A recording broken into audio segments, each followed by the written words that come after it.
Kita kalau tak belajar matematik, kita hanya tak tahu mengira. Kalau kita tak belajar ABC, kita hanya tak tahu membaca. Kalau kita tak belajar sains, kita tak faham tentang tentang kehidupan dan sebagainya lah. Tapi kalau kita tak belajar agama, kita akan jadi buta agama. Kita akan jadi jahil tentang agama. Sedangkan hidup kita ni, agamalah yang memandu kita, agamalah yang menentukan cara hidup kita, bukan sekadar di dunia hinggalah ke akhirat. Oleh kerana itulah belajar ilmu agama ni satu perkara yang sangat krusial lah, yang sangat penting, yang tapi sering diabaikan. Orang menyangka belajar ilmu pentingnya belajar ilmu bahasa Inggeris sebab nak cakap bahasa Inggeris. Habis tak kata salah, memang kena belajarlah bahasa Inggeris. Tapi yang masalahnya ialah orang tak belajar agama. Nabi SAW menyebut man yuridillahu bi khairan yufaqihu fid din. Siapa yang Allah Ta'ala kehendaki pada seseorang itu kebaikan, mudah bahasanya, kalaulah Allah Ta'ala nak jadikan seseorang itu baik, bila mana Allah Ta'ala nak jadikan seseorang itu baik, banyak kebaikan pada diri dia, maka yufaqihu fid din. Allah Ta'ala akan memberikan kefahaman tentang agama. Maknanya dia akan jadi orang yang faham agama. Orang yang faham agama ni bukan yang mesti dia ustaz. Orang yang faham agama ni bukan semestinya dia ustazah. Tapi orang yang faham agama ni ialah orang yang belajar agama, memahaminya dan mengamalkannya. Sebab itulah pentingnya bermula langkah dengan belajar. Kita nak buat apa pun kena bermula dengan belajar. Dulu mana kita tahu tentang cermin mata lah, tentang mata. Tapi bila kita belajar, banyak yang kita tahu. Maka begitulah dengan agama. Agama ni jalan hidup kita di dunia dan juga jalan hidup di akhirat. Baik. Untuk itu dalam pengisian kita ni, yang sebulan sekali ni kan, sebulan sekali je jumpa kan, punya dah lama. Kita akan membahaskan dua kitab lah. Satu kitab namanya kitab Munyatul Musalli. Apa makna Munyatul Musalli? Munyah ni maknanya apa yang kita cita-citakan, apa yang kita idam-idamkan. Ya, dalam bahasa mudahnya, apa yang kita nak capai bila kita ni jadi orang yang semayang. Mungkin kita daripada kecil dah semayang lah. Ya, mula 7 tahun dah belajar semayang, umur 10 tahun mak ayah dah disiplinkan kita tentang semayang. Lepas tu kita dah semayang dah 5 waktu kan. Tapi apa yang kita nak capai dengan semayang kita ni? Sebenarnya apa? Ya, ini yang akan dibahaskan dalam kitab Munyatul Musalli karangan seorang tokoh ulama besar Nusantara, yakni Syekh Daud bin Abdullah Al-Fatani. Dia orang Fatani. Jadi insya-Allah kita akan setengah jam yang pertama biasanya kita akan bahaslah kitab ni. Kemudian setengah jam yang kedua kita akan membahaskan satu lagi kitab, iaitu kitab Penawar Bagi Hati. Penawar Bagi Hati ni satu kitab tasawuf. Bila sebut tasawuf ni jangan kita rasa takut pula. Ini bukan tarikat, ini tasawuf. Tarikat lain, tasawuf lain. Tasawuf ilmu fardhu ain. Samalah macam fiqh. Kitab Munyatul Musalli itu membahaskan tentang fiqh ibadah. Itu fardhu ain. Tasawuf ni membahaskan tentang kelakuan-kelakuan hati. Apa yang mesti kita ni sebagai orang Islam, apa sifat hati yang kita kena ada dan sifat hati yang kita kena buang. Bila bab sifat hati ni memang kita tak nampak. Kalau mata rosak kita boleh teropong dengan teropong mata. Tapi dengan bab hati ni kita tak boleh nak teropong. Melainkan dengan ilmu. Sebab itulah bila dikatakan ilmu fardhu ain, ilmu fardhu ain ni ialah ilmu yang kita belajar untuk kita nak amalkan. Apa dia ilmu fardhu ain? Dia ada 3. Yang pertama ilmu akidah ataupun ilmu tauhid. Ini untuk jadi pegangan hati kita. Soal iman, soal mentauhidkan Allah supaya akidah kita sejahtera. Akidah kita ni selamat, tak ada penyelewengan, tak ada keraguan dan sebagainya. Kemudian ilmu fiqh ini untuk membahaskan apa yang kita bila nak beribadah, contoh nak semayang, supaya semayang kita ni sah, dan bukan sekadar sah, semayang kita ni mendapat pahala. Dia mendapat pahala ni, dia dalam semayang dia mesti ada dua syarat. Yang pertama ikhlas, yang kedua khusyuk. Yang inilah yang akan dibahaskan dalam kitab ni. Maknanya macam mana kita nak mengikhlaskan hati dalam semayang dan bagaimana kita nak khusyuk dalam semayang.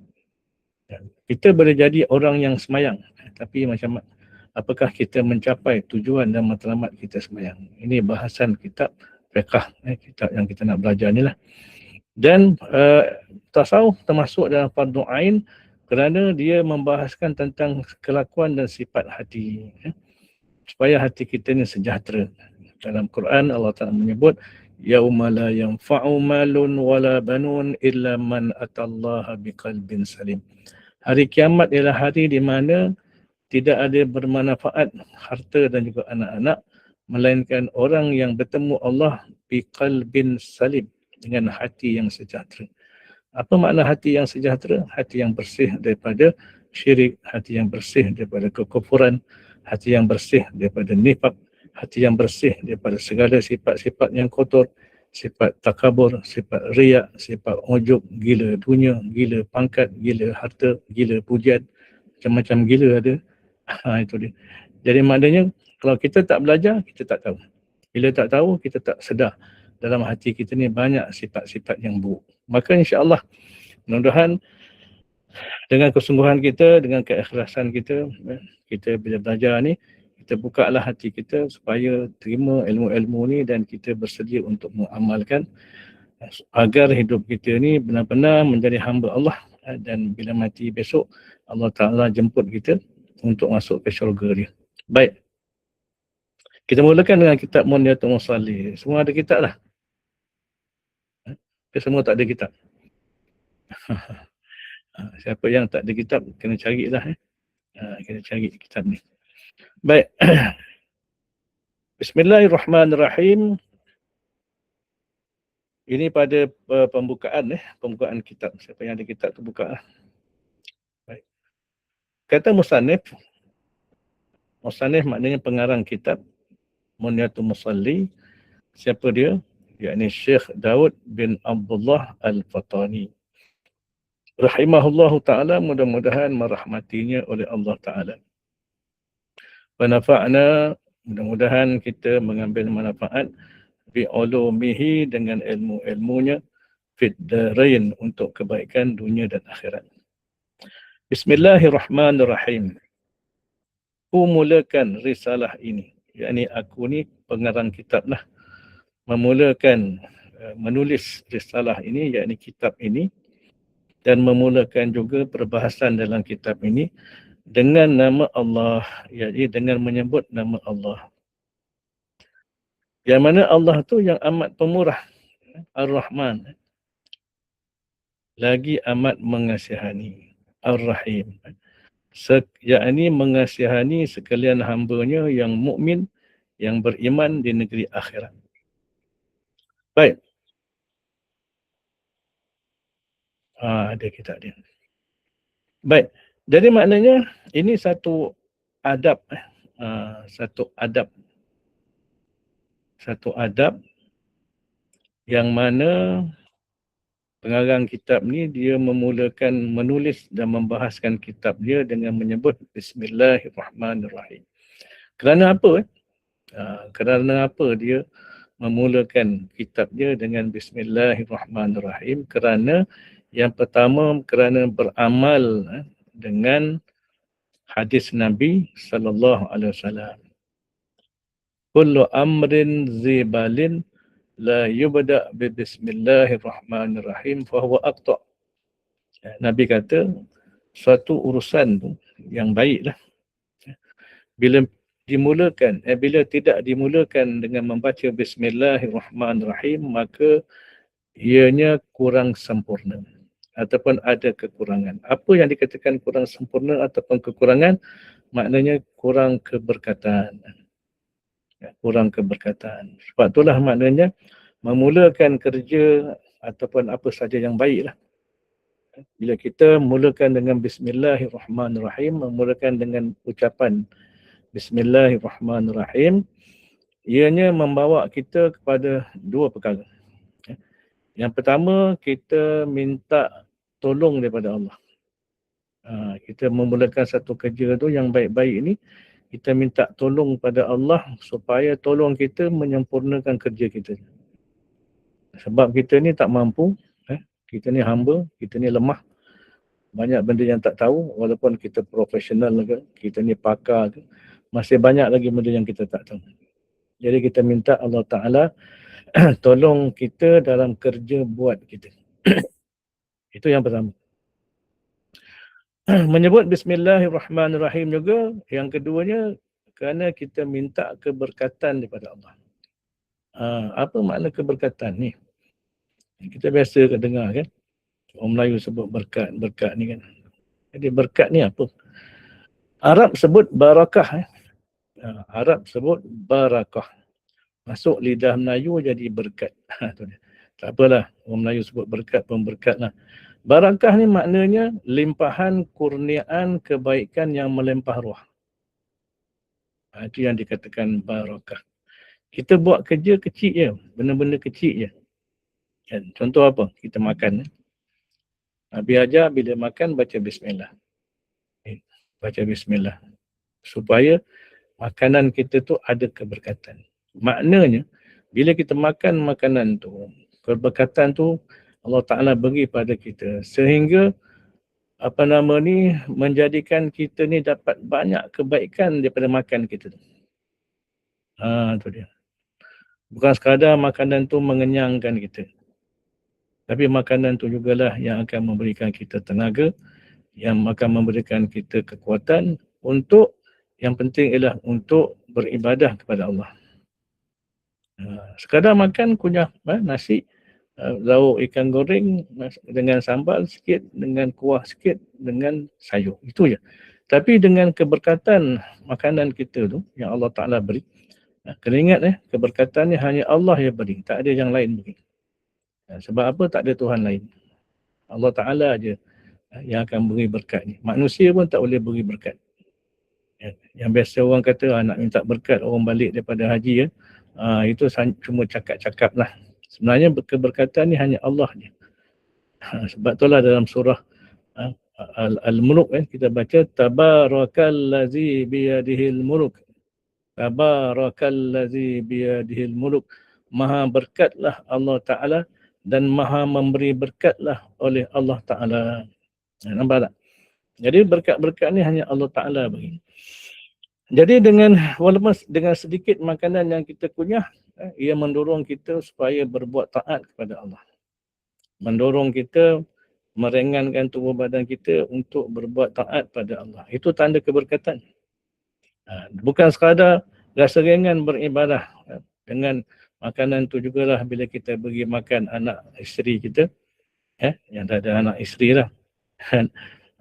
Anak isteri kita akan jadi anak isteri yang baik, anak isteri yang taat, anak isteri yang soleh-solehat, yang jaga akhlak, yang jaga semayang, yang dengar cakap mak ayah dia, yang belajar, rajin belajar, yang cintakan ilmu, yang berakhlak mulia. Itu keberkatan ni. Padahal sikit je yang kita buat, makan je. Tapi keberkatannya melimpah ruah. Sama lah bila kita belajar. Kita duduk belajar. Duduk je. Kan? Antum semua sekarang tengah duduk. Ada berdiri? Tak ada kan? Tak pernah kita tengok kat kuliah, kat masjid ke. Bila kuliah, ustaz tu semua berdiri. Tak boleh duduk kan? Tak ada kan? Semua duduk je. Duduk sila. Ada yang menyandau kat dinding, menyandau dekat tiang. Ada yang tidur lah apa kan. Tapi ilmu yang diajar tu, bila ada keberkatan, bila duduk dalam majlis ilmu ni, dia punya keberkatan memang melimpah ruah. Duduk dalam majlis ilmu, pertama memang Allah Ta'ala cinta, kasih pada orang yang menuntut ilmu. Yang kedua, keberkatan masjid tu, masjid tempat ibadah, ada keberkatan yang Allah Ta'ala beri. Kemudian majlis ilmu tu, ada keberkatan. Kemudian guru yang mengajar tu ada keberkatan yang Allah Ta'ala beri pada dia. Kitab, pengarang kitab, kitab yang dia belajar ada keberkatan. Jadi keberkatan atas keberkatan, keberkatan atas keberkatan, keberkatan atas keberkatan. Maka tak heranlah orang yang rajin duduk dalam majlis ilmu ni, dia dapat keberkatan yang banyak dan hasilnya walaupun dia tidur dalam majlis ilmu, tapi dia jadi orang yang baik. Dulu tak semayang, dah mula semayang. Dulu tak rajin semayang, dah kekal lima waktu semayang. Dulu tak rajin datang solat jemaah, dah rajin solat jemaah. Dulu tak rajin semayang sunat, dah mula rajin semayang sunat. Dulu tak rajin tunggu zikir, wirid, doa lepas semayang, dah rajin tunggu zikir, doa lepas semayang. Perangai pun dah berubah. Dulu kaki mengumpat, dah tak mahu dah mengumpat. Dulu rajin buat kerja sesia, dan macam-macam lagi keberkatan. Hasil daripada ilmu, duduk dalam majlis ilmu je. Padahal dia duduk je, tak buat apa pun. Itu nama keberkatan. Sebab itulah kalau keberkatan ni kan, dia punya kemuncaknya ialah suatu yang mendapat berkat tu, sama ada ilmu, sama ada makan minum, rezeki dan sebagainya. Keberkatan akan membawa orang yang diberikan keberkatan tu semakin dekat pada Allah. Itu dia. Orang Melayu dia ada faham salah tentang berkat ni. Dia faham berkat orang Melayu bagi orang Melayu lah. Banyak orang Melayu lah. Kita ni orang Melayu kan. Ramai orang Melayu anggap berkat ni bila bertambah harta. Dulu dia dia berniaga untung RM50. Kemudian tiba-tiba untung RM100. Kemudian untung RM1,000. Untung RM100,000. Jadi dia kata ini berkat lah ni. Dia rasa dia punya harta dan berkat. Itu salah. Harta tu dia katakan berkat bila mana harta tu tak menghalang kita ingat Allah. Harta tu berkat bila mana harta tu mendekatkan kita pada Allah.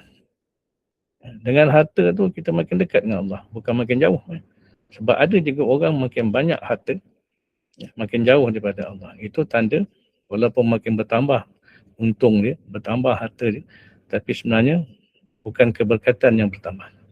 Jadi, sebab tu dah habis sebut tadi, keberkatan ni sesuatu yang bila dapat tu kan, dia mendekatkan kita pada Allah. Itu ukuran dia.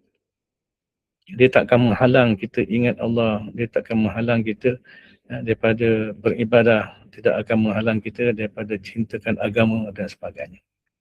Baik, sebab itulah pentingnya kita ajar diri kita, pentingnya kita didik dan asuh diri kita memulakan pekerjaan dengan Bismillahirrahmanirrahim. Sebab yang kita sebut ialah nama Allah. Nama Allah yang kita sebut ialah Ar-Rahman, yang maha memberi. Ar-Rahman ni maknanya maha memberi. Yang maha memberi maknanya yang maha pemurah. Ar-Rahman ni menggambarkan kemurahan Allah kepada hamba-hambanya di dunia lagi. Di dunia ni pemurahnya Allah. Allah Ta'ala ni dia pemurah kepada seluruh makhluk dia. Tanpa ada sempadan, tanpa ada syarat. Sebab itulah Allah Ta'ala dia beri makan minum pada semua makhluk dia. Sama ada manusia, sama ada jin. Malaikat tak adalah sebab malaikat tak makan minum. Sama ada haiwan, sama ada pokok, semua yang hidup ni kan Allah Ta'ala beri makan minum. Hatta Allah Ta'ala beri makan minum ni pada yang orang yang beriman dan orang yang tak beriman. Maknanya tak beri syarat. Nak dapat makan minum daripada Allah mesti beriman ke tak ada. Fir'aun yang mengaku Tuhan tu pun Allah Ta'ala beri dia makan minum. Namrud yang mengaku Tuhan tu pun Allah Ta'ala yang beri makan minum. Sedangkan Namrud bakar Nabi Ibrahim. Sedangkan Fir'aun nak bunuh Nabi Musa kan. Tapi dialah juga Allah yang memberi rezeki kepada musuh-musuh Allah. Itu menggambarkan Ar-Rahman. Hebatnya Allah Ta'ala ni. Hingga orang Melayu kata Ulat dalam batu pun ada rezeki lah. Hingga kita ni yang dulu masa duduk dalam perut ibu kan, kita duduk perut ibu dulu bukan macam sekarang ni. Kita sekarang ni boleh makan nasi goreng pagi-pagi, boleh makan roti canai, kan? Boleh ada handphone, boleh ada WhatsApp, boleh ada macam-macam. Dalam perut ibu dulu 9 bulan 9 hari tak ada apa. Makan pun tak ada. Yang kita kunyah, air pun tak ada yang kita minum. Udara pun tak ada yang kita sedut. Tak ada kan. Tapi boleh hidup selama 9 bulan 9 hari. Hampir setahun tu duduk dalam perut ibu, hidup. Keluar pun selamat dah. Itu dia. Nak tunjukkan semua tu Allah Ta'ala yang beri rezeki. Pemurahnya Allah Ta'ala ni. Tapi kena ingat, ada pula peringatannya. Apa peringatannya? Ar-Rahman ni kat dunia.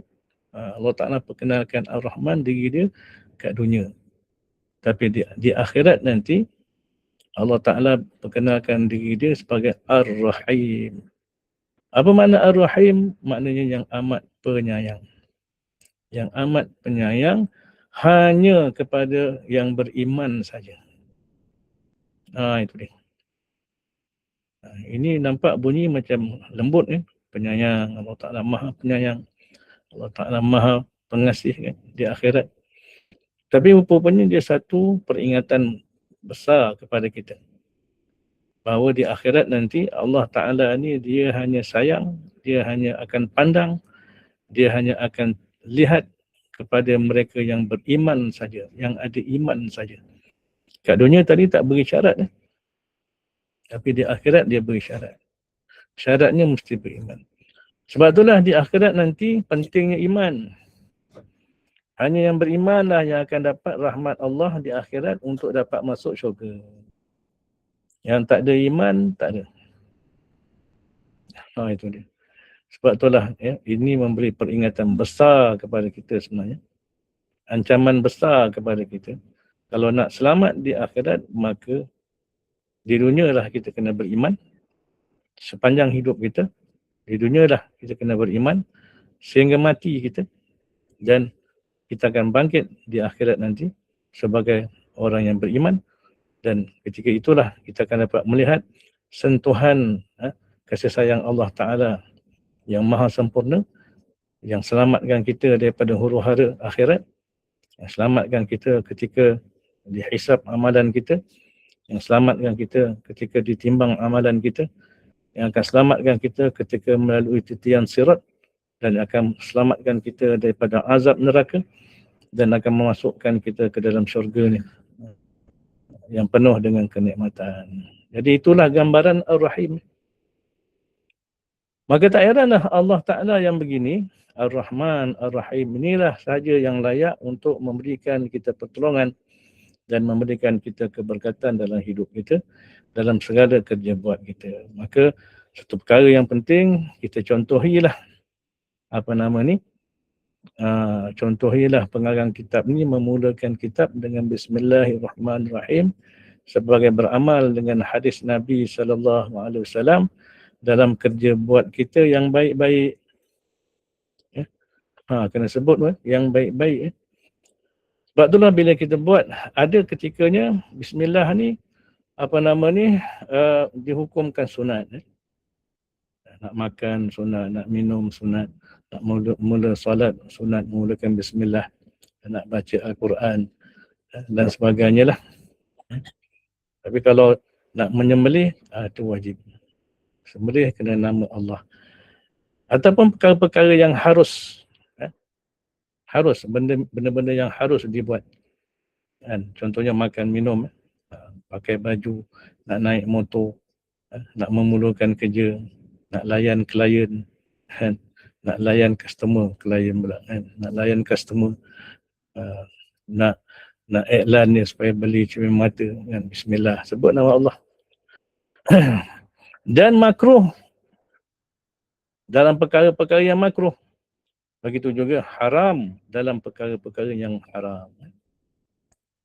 Orang lelaki kan, mungkin geng HSO tak adalah kan, ini geng yang bukan HSO lah, nak isap rokok contohnya. Nak isap rokok, bismillahirrahmanirrahim. Boleh kan? Kalau orang yang pegang rokok tu haram, haram lah. Memulakan isap rokok dengan bismillah. Ada juga orang berpegang, rokok ni harus. Ada.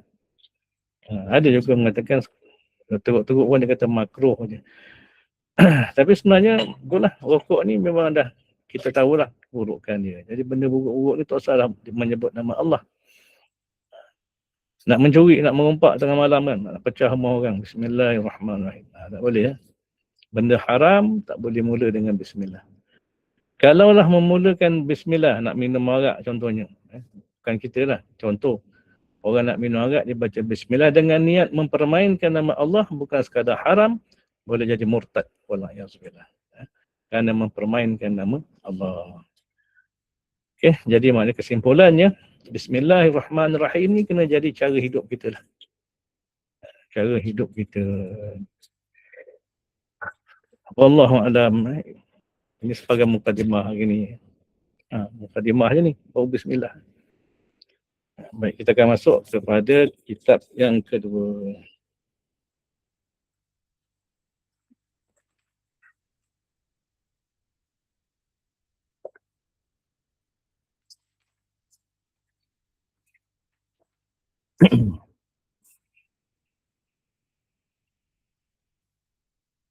Kalau Musannif rahimahullahu ta'ala berkata, Musannif pengarang kitab Penawar Bagi Hati, yakni Syekh Abdul Qadir Al-Mandili rahimahullahu ta'ala, mudah-mudahan merahmatinya oleh Allah ta'ala, wa nafa'na bi'ulumihi fid darain amin. Sebenarnya kitab ni ada PDF kan, tapi PDF ada Jawi lah, bukan Jawa, Jawi. Jadi siapa yang tahu Jawi, elok lah. Itu dia. Tapi yang tak tahu Jawi, carilah kitab Ruminya. Baik, ini pun sebagai mukadimah. Mukadimah hari ni semua mukadimah. Bismillahirrahmanirrahim. Kata Musannif, segala puji bagi Allah Ta'ala, Tuhan yang menjadikan ia akan jin dan manusia, supaya mengerjakan mereka itu akan ibadah. Maknanya, pengarang kitab kita pun memulakan kitab dengan Bismillah. Bismillahirrahmanirrahim, sebagaimana kita dah huraikan tadi. Dan juga dia memulakan kitab ni dengan memuji Allah. Segala puji bagi Allah. Sebab apa? Hanya Allah yang layak dipuji. Hanya Allah Ta'ala yang layak dipuji. Walaupun kita saling puji memuji antara kita, hebat, awak kerja bagus dan sebagainya, sebenarnya hakikatnya kita kena puji Allah. Kerana yang memberikan kebaikan pada seseorang itu pun Allah Ta'ala. Kadang-kadang kita suka memuji diri sendiri. Kita rasa diri kita hebat. Hebatnya aku ni, pandai buat ni, pandai buat tu, pandai cakap ni, pandai cakap itu. Itu pun hakikatnya kita kena balikkan pujian itu pada Allah. Sebab kita ni jadi baik bukan kerana kita baik. Kita baik kerana Allah Ta'ala yang jadikan kita baik. Tu ada kitab ni. Buka lah muka pertama. Jangan tunjuk depan ni. Tekanlah arrow tu. Arrow tepi kanan. Ini dah muka surat berapa? Muka surat ni lah. Yang mula-mula. Tu dia. Tu. Itu dia. Besar kan dia? Takkan tak kerti besar kan? Nampak pandai pun. Baik. Jadi oleh kerana itulah para ulama' mengatakan puji-pujian ni dia ada 4 jenis. Ada 4 jenis pujian. Pertama, Allah Ta'ala memuji diri dia. Allah Ta'ala sebut dalam Quran. Inna Allah khabirum bima ta'malun. Allah Ta'ala ni khabir. Sangat mendalam ilmunya. Allah Ta'ala puji dia. Dialah Ar-Rahman yang maha pemurah. Allah Ta'ala puji diri dia. Ar-Rahim yang maha penyayang. Itu yang pertama. Pujian yang kedua ialah Allah Ta'ala memuji hamba-hambanya. Contoh Allah Ta'ala puji Nabi kita Muhammad sallallahu alaihi wasallam. Dalam Al-Quran Allah Ta'ala sebut, innaka la'ala khuluqin azim. Engkau ya Muhammad sesungguhnya mempunyai akhlak yang sangat agung. Allah Ta'ala puji Nabi-Nabi je. Puji Nabi Musa, puji Nabi Ibrahim, puji banyak. Kalau kita baca Quran, kita akan lihat bagaimana Allah memuji-muji hamba-hambanya yang soleh. Yang ketiga, pujian hamba kepada Allah. Contoh kita puji Allah, Alhamdulillah. Itu bentuk puji-pujian. Dan memuji Allah Ta'ala ni memang Alhamdulillah, Alhamdulillah, Allahu Akbar kabira, walhamdulillah katsira. Memuji Allah ni memang kena banyak-banyak. Allah Ta'ala suka hamba-hambanya yang banyak memuji Allah. Dan satu lagi yang keempat ialah hamba memuji hamba. Macam kita lah, puji sama kita. Bagusnya kerja kan, rajinnya datang pagi-pagi, rajinnya balik lambat. Tu kita puji orang. Kita memuji kawan-kawan kita, memuji anak kita yang cantik, yang comel, memuji kereta baru kita, Alza, yang cantik kan. Semua tu hakikatnya puji Allah. Balik pada Allah. Empat-empat pujian ni hakikatnya balik pada Allah. Barulah dikatakan segala puji-pujian tu hanya layak kepada Allah. Dan jangan sekali-kali memuji diri sendiri. Ini memberi pengajaran pada kita, jangan kita banyak memuji diri sendiri. Sebab memuji diri sendiri ni akan membawa kepada satu penyakit, nama dia ujub nama dia. Ujub ni maknanya bangga diri. Bila bangga diri, tak rasa pun kebaikan tu datang daripada Allah. Itu yang Allah Ta'ala tak suka. Itu perangai iblis, merasa diri baik. Bila dah rasa diri baik, akan timbul satu penyakit lain namanya takabur. Takabur, membanggakan diri, membesarkan diri dan menghina pada orang lain. Itu yang jadi pada iblis. Penyakit ujub, penyakit takabur ni biasanya datang pada orang yang ada ilmu dan ada orang yang ada ibadah, yang ada amal. Macam iblis lah. Iblis ni ada ilmu yang banyak dan dia ada ibadah yang banyak. Menyebabkan dia kata, ana khairum minhu. Aku lebih baik daripada Adam, dia kata. Jadi oleh kerana itulah kita dalam solat, kita disuruh memulakan semayang kita dengan membaca suratul Fatihah, iaitu kita memuji Allah. Alhamdulillahirabbil alamin, untuk kita runtuhkan dalam hati kita ni segala perangai memandang diri sendiri. Kita kena pandang keagungan dan kebesaran Allah. Baik, Allah Ta'ala lah yang telah menjadikan jin dan manusia. Supaya apa? Supaya mengerjakan mereka itu akan ibadah. Maknanya, وَمَا خَلَقْتُ الْجِنَّ وَالْإِنْسَ إِلَّا لِيَعْبُدُونَ. Kita ni Allah Ta'ala jadikan memang tujuannya untuk beribadah. Ibadah ni bukan semata-mata semayang. Semayang tu ibadah lah. Bukan semata-mata puasa. Puasa tu ibadah juga. Tapi itu ibadah-ibadah yang khusus. Maknanya bila Allah Ta'ala menyebut وَمَا خَلَقْتُ الْجِنَّ وَالْإِنْسَ إِلَّا لِيَعْبُدُونَ, bermakna seluruh hidup kita ni kita kena jadikan ibadah. Dalam erti kata seluruh hidup kita ni mestilah tertakluk pada dua perkara je. Apa dia? Apa yang Allah Ta'ala suruh kita buat, apa yang Allah Ta'ala larang kita tinggalkan. Itu je. Itu saja yang Allah Ta'ala nak. Kita ni beribadah kepada dia. Apa yang dia suruh buatlah. Apa yang dia larang tinggalkan. Senangnya, dua ni je. Hidup kita ni itu je dua yang kita kena buat. Bunyi senang lah, tapi itulah yang susah. Susah nak buat apa yang Allah Ta'ala suruh ni, susah. Susahnya pada apa? Pada nafsu kita. Nak tinggalkan benda yang larang pun susah.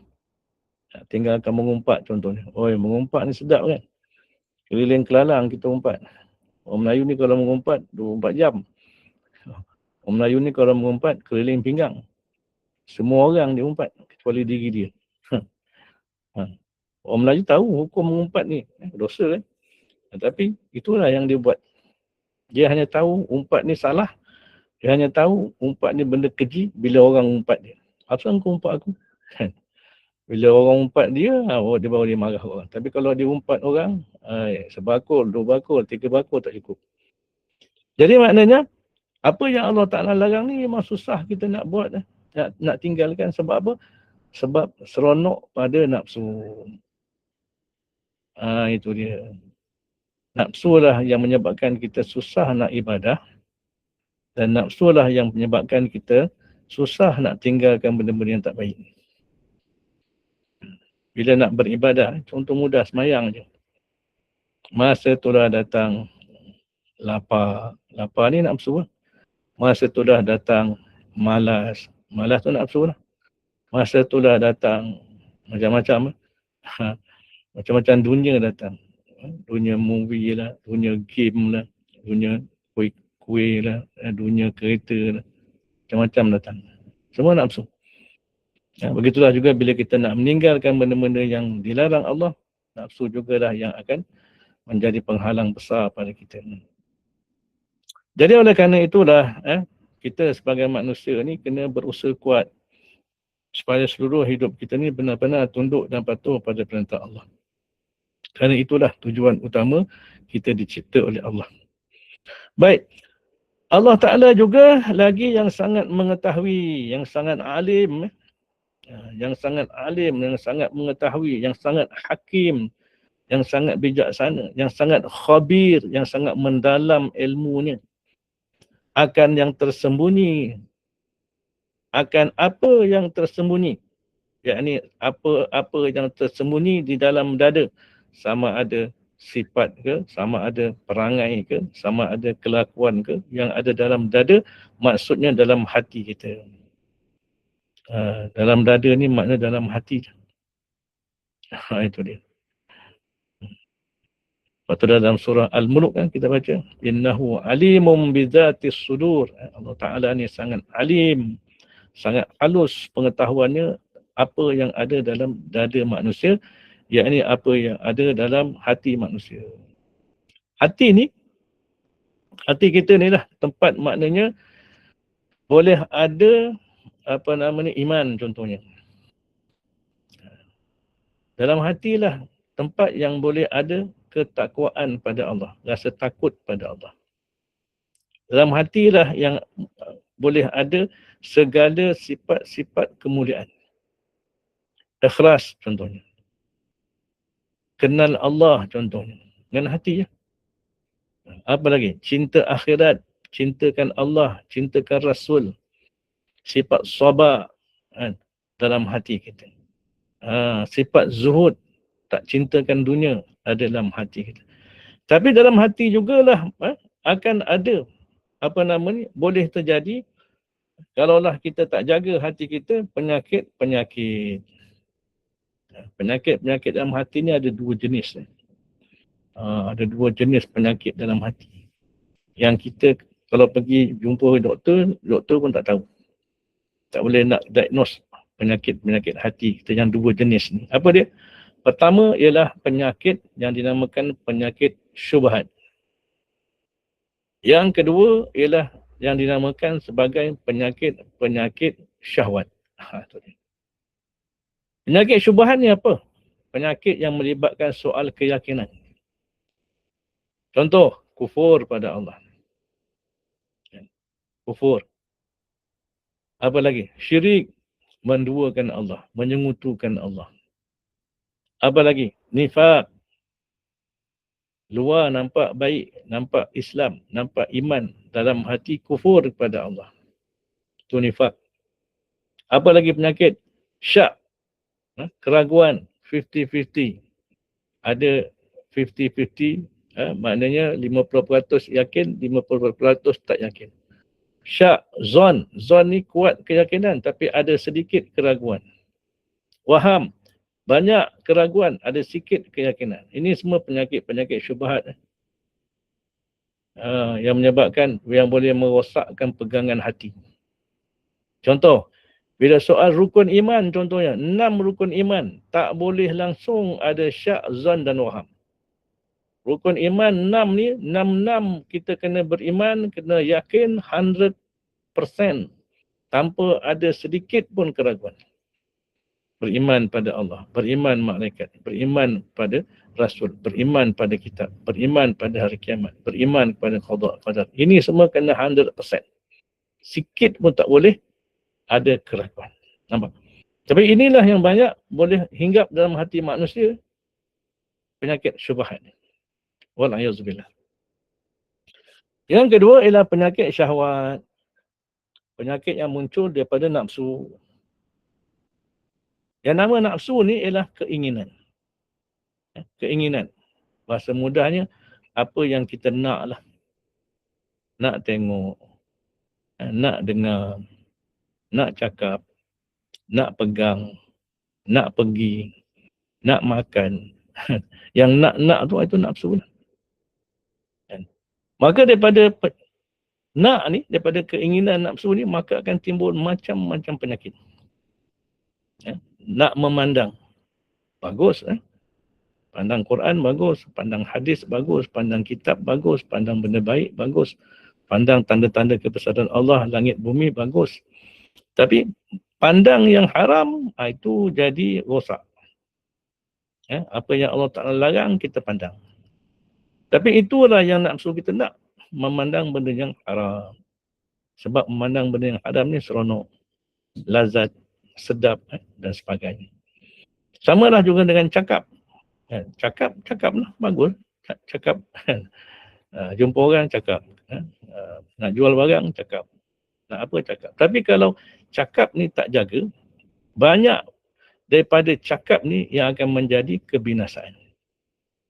Daripada cakap lah datang berdusta contohnya. Daripada cakap lah datang mungkir janji contohnya. Daripada cakap lah muncul mengumpat contohnya. Menghina, merendahkan orang lain, mencela orang, maki orang dan sebagainya. Maka semua itu boleh membawa pada penyakit. Boleh jadi penyakit pada hati. Sebab dosa-dosa yang dibuat oleh cakap kita, pandang kita, dengar kita dan sebagainya. Dosa ni bila kita buat, wal'ayazubillah, minta berlindung pada Allah. Nabi kata bila buat dosa, dalam hati kita ni akan tumbuh titik-titik hitam. Macam minyak tar tu lah, melekat dekat hati kita. Makin banyak titik hitam, makin banyak dosa, makin banyak titik hitam, akhirnya timbul macam-macam penyakit. Sebab itulah penyakit syahwat ni antaranya ialah penyakit, contohnya penyakit berdusta. Contoh penyakit syahwat ni ialah penyakit, contoh dalam hati kita ialah takabur tadi. Kerana memandang diri, nak diri hebat, maka timbul takabur. Suka pujian-pujian orang. Nak semayang pun tunggu orang puji. Nak beramal pun tunggu orang puji. Maka suka sangat pujian, akhirnya timbul penyakit riak. Rasa diri baik, timbul penyakit ujub. Gila sangat pada harta, jadi hubbul mal, penyakit cintakan harta. Gila sangat pada dunia, jadi hubbud dunia, cintakan dunia. Cintakan pangkat, cintakan kedudukan, cintakan kuasa, cintakan pengaruh, macam-macam cinta. Ini semua penyakit-penyakit syahwat. Jadi Allah Subhanahu Wa Taala ni dia sangat mengetahui penyakit-penyakit ni. Maknanya kalau kita nak mengobat penyakit-penyakit ni, Allah Ta'ala ni turunkan satu penawar, namanya apa? Al-Quran. Al-Quran ni, dalam Quran disebut sebagai apa? Mau'izatum mir rabbikum, mau'izah, yakni nasihat daripada Tuhan kamu, wa syifa'un lima fis sudur. Quran juga menjadi syifa, syifa kepada penyakit-penyakit yang ada dalam dada manusia. Itu dia. Syifa ni apa makna? Syifa ni bukan jangan kita fikir syifa ni ruqyah je. Itu pandangan orang Melayu. Orang Melayu boleh sebut syifa je. Syifa Quran ni ruqyah. Kena ganggu jin lah, kena ganggu saka lah, kena ganggu polong lah, apa kan. Syifa ni, bila dia rujuk kepada Al-Quran, keseluruhan Quran tu syifa. Membaca Quran tu syifa, belajar isi kandungannya syifa, tadabbur Quran tu syifa, mengamalkan isi kandungan itu pun syifa. Mengambil wasilah-wasilah untuk membersihkan hati daripada Quran tu pun syifa. Contohnya apa? Sembahyang. Sembahyang daripada Al-Quran. Berdoa. Doa daripada Al-Quran. Berzikir. Berzikir datang daripada Quran. Ini semua syifa.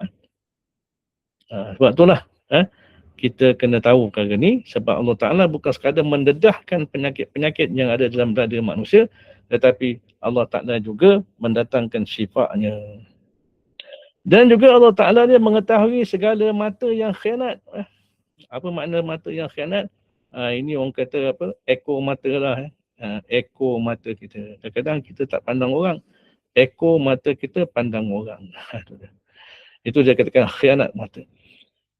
Dan lagi, apa lagi Allah Ta'ala ni yang kita puji ni akan bertanya, ya Allah, daripada pendengar dan penglihat dan hati dan lainnya pada hari kiamat.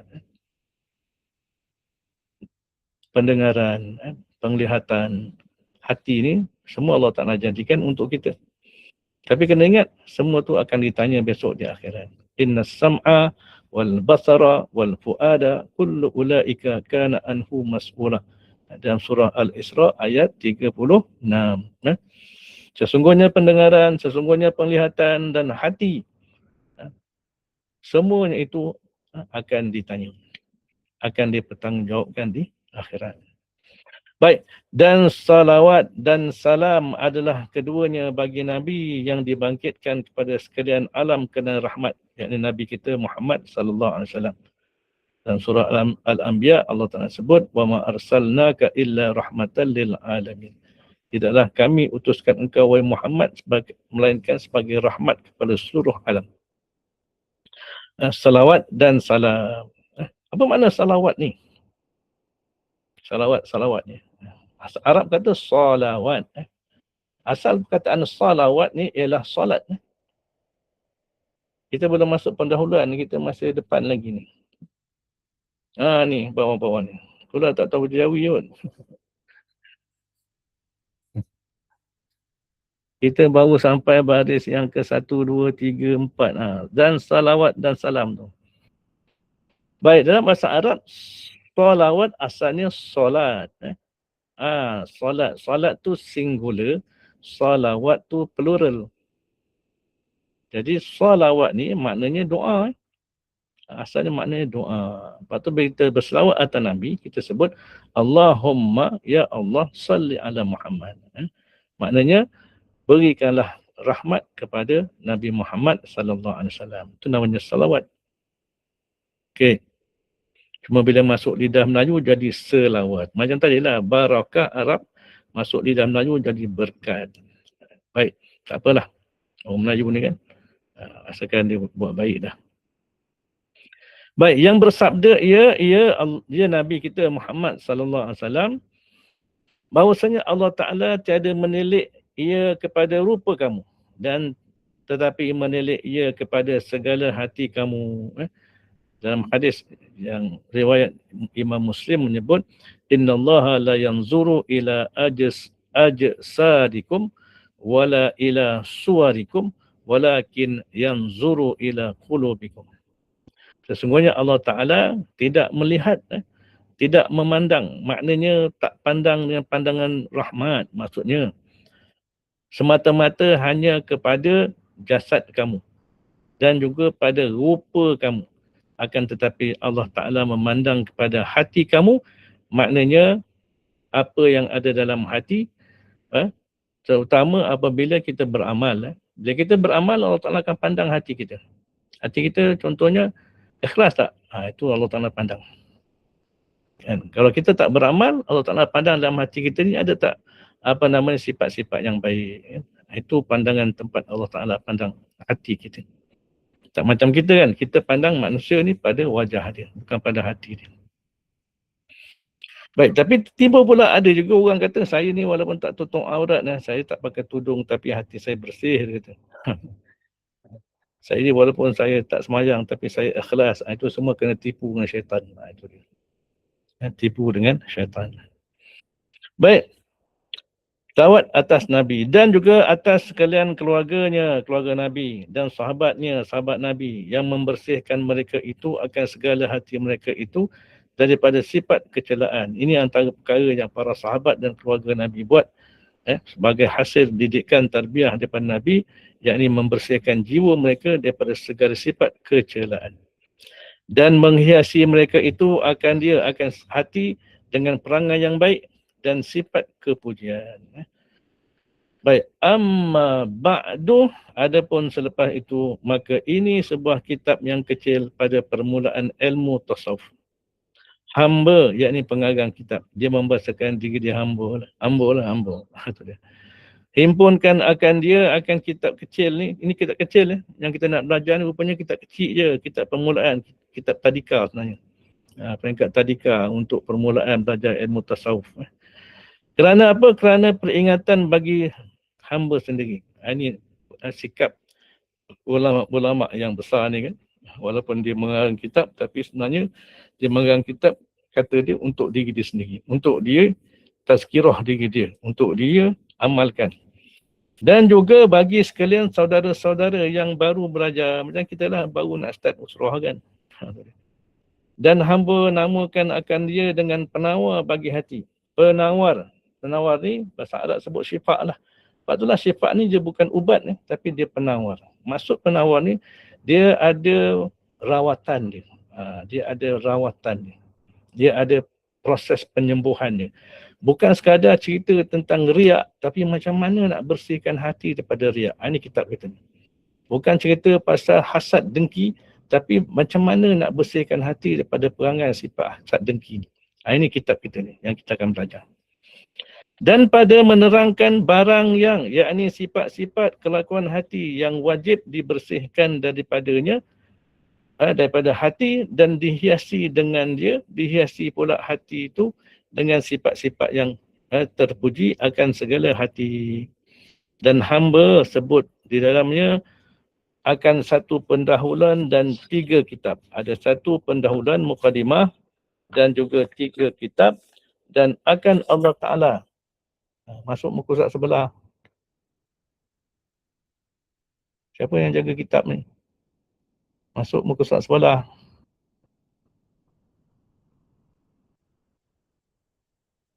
Okey.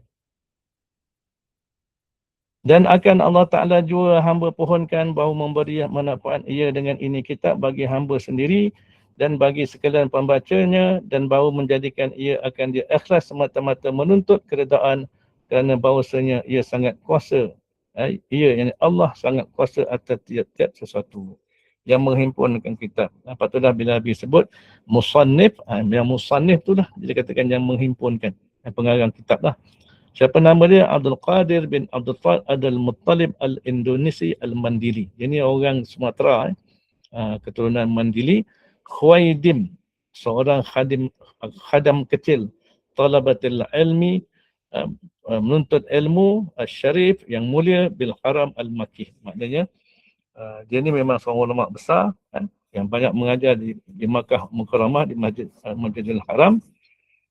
Dan kitab ni ditulis pada tanggal 7 bulan Rejab tahun 1307. 13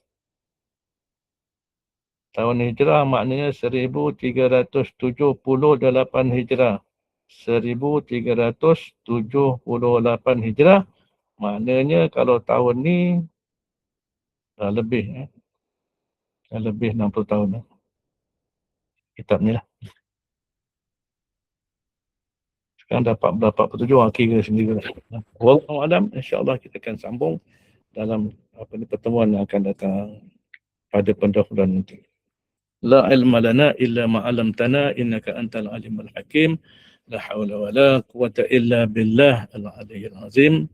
Kalau ada persoalan silakan.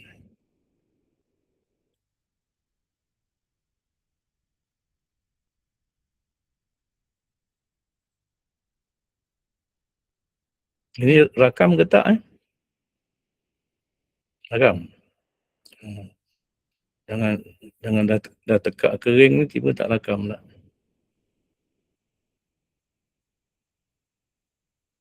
Ada? Rakam. Ada persoalan?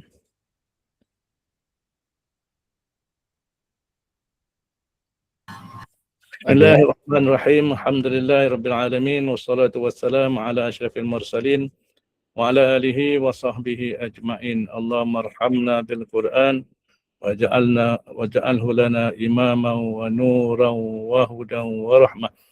Ya Allah, kau rahmatilah kami dengan sebab Quran, dan kau jadikanlah Quran sebagai imam, sebagai cahaya, sebagai petunjuk dan sebagai rahmat pada kami. Allahumma arinal haqqa haqqan warzuqna ittiba'ah. Ya Allah, kau tunjukkanlah pada kami kebenaran itu sebagai kebenaran, dan kau rezekikanlah pada kami agar kami dapat mengikut kebenaran. Wa arinal batila batilan warzuqna ijtinabah. Ya Allah, kau tunjukkan pada kami kebatilan itu sebagai kebatilan, dan kau rezekikanlah pada kami agar kami dapat menjauhi kebatilan. Allahumma nawwir qulubana binuri hidayatik. Kau terangkanlah ya Allah hati kami dengan cahaya petunjuk-Mu ya Allah. Kama nawarta arda binuri syamsi wa qamarik, sebagaimana kau telah terangkan bumi dengan cahaya matahari dan bulan. Allahumma zidna ilma, kau tambahkanlah kami ilmu, warzuqna fahma, dan rezekikanlah pada kami kefahaman. Rabbana atina fid dunya hasanah wa fil akhirati hasanah wa qina adzabannar. Sallallahu ala sayyidina Muhammad wa ala alihi wa sahbihi wa baraka wa sallam. Alhamdulillahi rabbil alamin.